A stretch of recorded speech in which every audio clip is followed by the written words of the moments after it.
আসসালামু আলাইকুম। আশা করছি প্রত্যেকেই ভালো আছেন।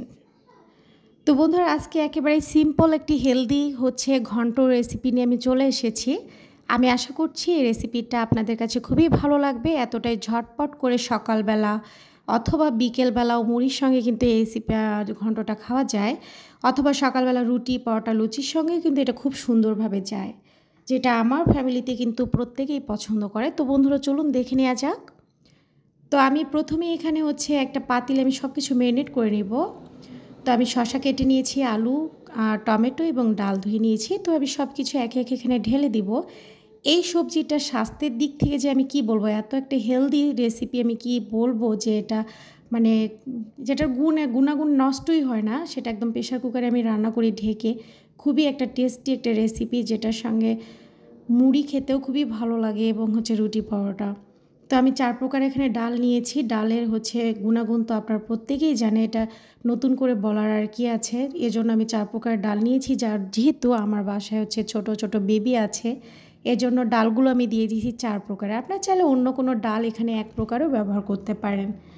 তো আমি এখানে কাঁচামরিচ ফালি দিয়ে দিলাম, সেটাও সি ভিটামিন আপনারা জানেনই। আর খুবই সামান্য এখানে মশলা ইউজ হবে, আর সামান্য পরিমাণে আদা বাটা, একটু রসুন বাটা, আর মরিচের ঝালটাকে ব্যালেন্স করার জন্য সামান্য একটু লঙ্কা গুঁড়ো আমি দিয়ে দিলাম, আর দিয়ে দিচ্ছি হলুদ গুঁড়ো। অ্যান্ড এখন আমি দিয়ে দিচ্ছি লবণ, একটুখানি জিরে গুঁড়ো। এটা কিন্তু শশার ঘন্টতে কিন্তু খুবই সামান্য পরিমাণ লবণ ব্যবহার করবেন, কারণ অল্পতেই কিন্তু লবণ হয়ে যায়। তো এখন আমি প্রেসার কুকারে সবগুলো আমি ঢেলে নিলাম। এখন আমি মাত্র ২টো সিটি দিয়ে এটাকে নামিয়ে নেব। তো মাশাআল্লাহ, এটা দেখুন হয়ে গিয়েছে, এত সুন্দর একটা জোস কালার এসেছে।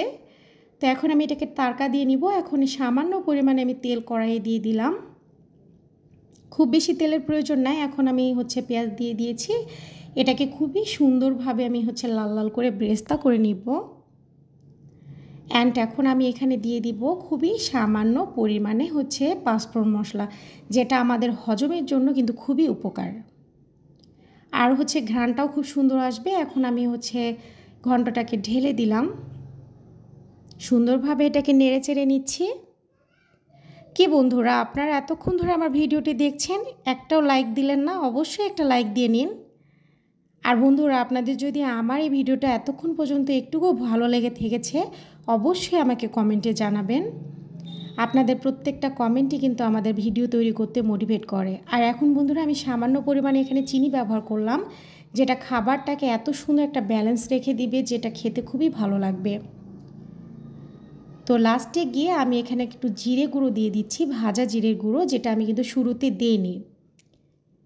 তো এখন আমি হালকাভাবে এটাকে নেড়ে চেড়ে এটাকে আমি নামিয়ে নেব। এটা আমার হয়ে গিয়েছে, আলহামদুলিল্লাহ, এটা আমার হয়ে গিয়েছে। আমরা দুপুরেও খানিকটা খাবো, অ্যান্ড বিকেলেও এটা মুড়ির সঙ্গে খাবো। অ্যান্ড আমি কিন্তু আরও কিছু রান্না করেছি এদিকে দুপুরের জন্য। আমি মাছ করেছি, এটা রুই মাছ। রুই মাছের আমি ভুনা করেছি।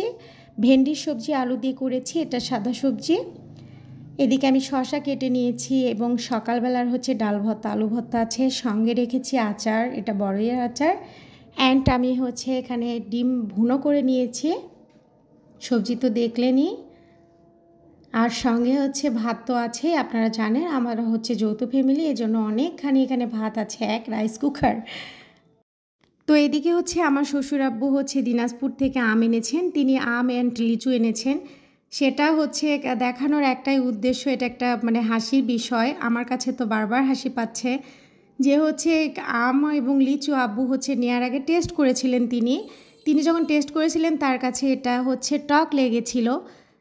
তো দোকানদার ভাইয়া বলেছেন যে আঙ্কেল, এটা বাসায় নিয়ে যান, এটা বিকেল হতে হতেই না মিষ্টি হয়ে যাবে। তিনি তার কথা বিশ্বাস করেছেন অ্যান্ড নিয়ে এসেছেন, যেটা আমার কাছে সো ফানি লেগেছে। যে কি বলবো, যে একটা মানুষকে কিভাবে বোকা বানানো যায় বলেন এই যুগে এসে। তিনি বোকাও হয়েছেন এবং আমাকে এসে বলছেন যে মা, এগুলো তো আমি নিয়ে এসেছি, এগুলো বিকেল অবধি রাখো, এগুলো মিষ্টি হয়ে যাবে। বলেন তো আপনারা, এটা কি করে মিষ্টি হতে পারে? একটা টক জিনিস কিভাবে বিকেল অবধি থাকলে মিষ্টি হয়, যেটা আমার কাছে এত হাসি পাচ্ছে কি বলবো। তো এগুলো আমাদেরকে এখন মেখে খেতে হবে। আর নতুন বন্ধুরা, আপনারা কি এভাবে আমার চুপি চুপি ভিডিওগুলো দেখে যাবেন? তা করলে কি হবে? তা করলে হবে না। আমার ভিডিওটি দেখে অবশ্যই আমার চ্যানেলটিকে সাবস্ক্রাইব করে রাখতে হবে অ্যান্ড অল বাটনে প্রেস করে রাখতে হবে, যাতে আমার ভিডিও নোটিফিকেশনগুলো পৌঁছে যায় সবার প্রথমে। তো সবাই সুস্থ থাকুন, ভালো থাকুন অ্যান্ড পুরনো বন্ধুদেরকে আমি জানাই অনেক ভালোবাসা। আজ এ পর্যন্ত, আল্লাহ হাফেজ।